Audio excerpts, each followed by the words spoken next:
I'm actually somewhat continuing the last time I spoke and connecting it with what the Lord is really doing here at LifeSprings Church. And the title of today's message is The Pyramid and the Garden.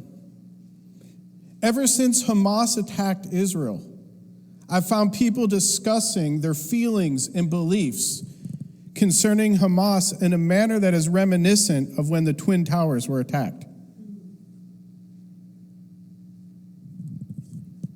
More people are becoming aware of the suffering caused by Islam. As long as I've been a Christian, I've been aware through the Voice of the Martyrs, a Christian ministry, that there has been a chronic persecution of Christians by Muslims around the world. And we have to address what that includes. It includes kidnapping, rape, and murder, even of whole Christian villages. What Israel experienced was something that has been common and chronic. I also lived for about 5 years in Europe, and I became aware of the impact of Muslim immigration resulting in abuse and the rape of women, to the point where women have been warned not to leave their homes at night because they would be raped. Now I recently have heard a lot of discussion about people who are concerned that Islamic terrorists may be crossing the southern border through illegal immigration. Interesting way to start church, isn't it?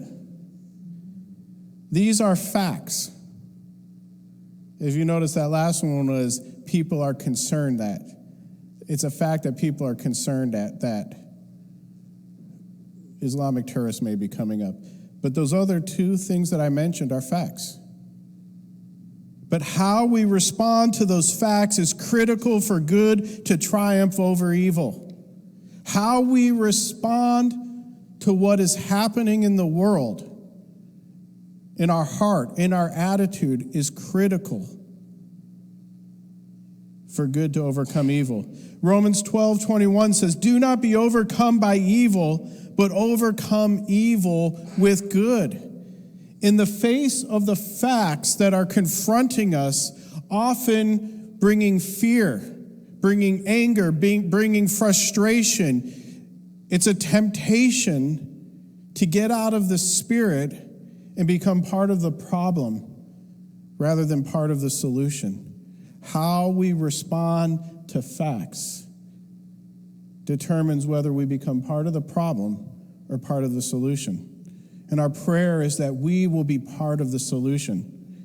Luke 6:39 through 42. And he spoke a parable to them.